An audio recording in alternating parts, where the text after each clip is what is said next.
Hello friends, Mahanadi என்ற எபிசோடில் என்ன நடக்கலாம் அப்படிங்கிறத பற்றி பார்க்கலாம். இன்றைக்கான எபிசோட் இன்ட்ரெஸ்டிங்கான எமோஷனல் எபிசோட் அப்படின்னே சொல்லலாம். விஜய் காவேரியோட ஃபோட்டோவை கையில் வச்சுக்கிட்டு ரொம்பவுமே எமோஷனலாக ஃபீல் பண்ணி அழுது எல்லாத்தையும் நினச்சி பார்த்துக்கிட்டு இருக்காரு. ஒரு கட்டத்தில் பார்த்தோம் அப்படின்னா, நான் எதுக்கு அழுவணும், இதெல்லாம் தற்காலிகமானதான், நீ எங்கே இருந்தாலும் நான் தேடி வருவேன் அப்படின்னு சொல்லி ஃபோன் பண்ணி பார்க்குறாரு. எல்லா நம்பரும் சுவிட்ச் ஆஃபில் இருக்குது.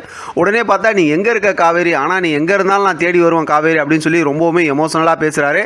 இதுக்கிடையில் அங்கே காவேரியும் காட்டுறாங்க. காவேரியும் விஜய் நினச்சி அப்படியே ஃபீல் பண்ணிக்கிட்டு இருக்காங்க. அடுத்து பார்த்தோம் அப்படின்னாக்கா, காவேரி அங்கே படுத்திருக்கும் போது அப்படியே எந்திரிச்சு உட்காந்து ஃபீல் பண்ணிட்டு இருக்கும்போது அவங்க அம்மா அப்படியே பழசெல்லாம் நினச்சி பார்க்குறாங்க. காவேரியும் பழசெல்லாம் நினச்சி பார்க்குறாங்க. ரொம்பவுமே பார்த்தா எமோஷனலாக அப்படியே கண் கலங்க வச்சிடுறாங்க. அடுத்த நாள் காலையில் பார்த்தோம் அப்படின்னா, காவேரியோட அம்மா நிவினோட அம்மா இருக்க இடத்துக்கு போகிறாங்க. அங்கே பார்த்தா யமுனா கங்கா 2 பேர் இருக்காங்க. நாங்கள் இந்த மாதிரி ஒரு அவசரமாக தான் இங்கே வந்திருக்கோம், 2 நாளில் வீடு காலி பண்ணிட்டு போயிடுவோம் அப்படிங்கிற மாதிரி சொல்கிறாங்க. நான் எதுவும் சொல்லலையே அப்படிங்கிற மாதிரி சொல்லிட்டு நிவினோட அம்மா அங்கேருந்து எந்திரிச்சு போய் வேற ஒரு ரூமில் உட்காந்துக்கிட்டு பழசெல்லாம் நினச்சி பார்க்குறாங்க.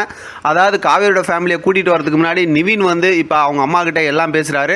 இந்த பிரச்சனைக்கு நானும் ஒரு காரணம் அப்படிங்கிறத சொல்கிறாரு. ஆனால் நிறைய விஷயம் பேசுகிறாரு. நீங்கள் எபிசோட் பார்த்தீங்கன்னா உங்களுக்கு தெரியும். அப்போ ஒரு கட்டத்தில் பார்த்தோம் அப்படின்னா, நீ இங்கேருந்து அதாவது அவங்கள ஏதாவது பிரச்சனை பண்ணினா நான் ஒரு முடிவு எடுத்து இங்கேருந்து போவேன், அதை உன்னால் தாங்க முடியாது அப்படிங்கிற மாதிரி சொல்லிடுறாங்க நிவின். அதனால் நிவினோட அம்மாவால் ஒன்றுமே பேச முடியல, அமைதியாக அப்படியே வாயை மூடிக்கிறாங்க. அடுத்து பார்த்தோம் அப்படின்னா, காவேரி பெட்டில் படுத்து அடுத்த நாள் காலையில் அப்படியே எந்திரிக்கிறாங்க. பார்த்தா முன்னாடி விஜய் உட்காந்துருக்கிறாரு. அடே அப்பா, அவங்க 2 பேத்துக்குள்ளார நடக்கிற ரொமான்ஸ் இருக்குது பாருங்கள்.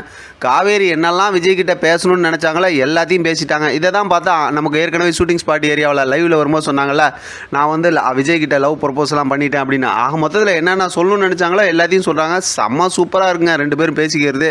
விஜய் பேசிக்கிறதும் காவேரி பேசிக்கிறதும் ரொம்பவுமே சந்தோஷமாக இருக்குது. அடுத்து ஸ்டோரி எப்படி நடக்க போகுது அப்படிங்கிறத ரொம்ப யதார்த்தமாக இன்றைக்கான எபிசோடில் காட்டிட்டாங்க. அது கண்டிப்பாக நீங்கள் பார்த்தீங்கன்னா உங்களுக்கு சூப்பராக புரியும். ஏன்னா என்ன நடக்க போகுதுங்கிறத ரொம்ப தெளிவாக இன்றைக்கி விஜய் காவேரி 2 பேர் பேசிக்கிட்டாங்க.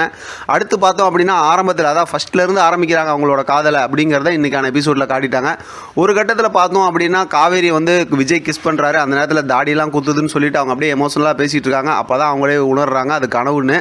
ரொம்பவுமே ஃபீல் பண்ணுறாங்க காவேரி. அடுத்து பார்த்தோன்னா ஆஃபீஸை காட்டுறாங்க. ஆஃபீஸுக்கு விஜய் வந்து எப்பயும் போல் ஃப்ரெஷ்ஷாக சூப்பராக வராரு. வந்து பார்த்தா அப்படியே ரொம்ப சோகமாக தான் வராரு. ஸ்டாஃப்ஸ்லாம் எல்லாரும் வந்து குட் மார்னிங் சொல்கிறாங்க. அதுக்கும் கூட ஒன்றும் பதில் சொல்லாமல் ரூமை போய் திறந்து பார்க்குறாரு.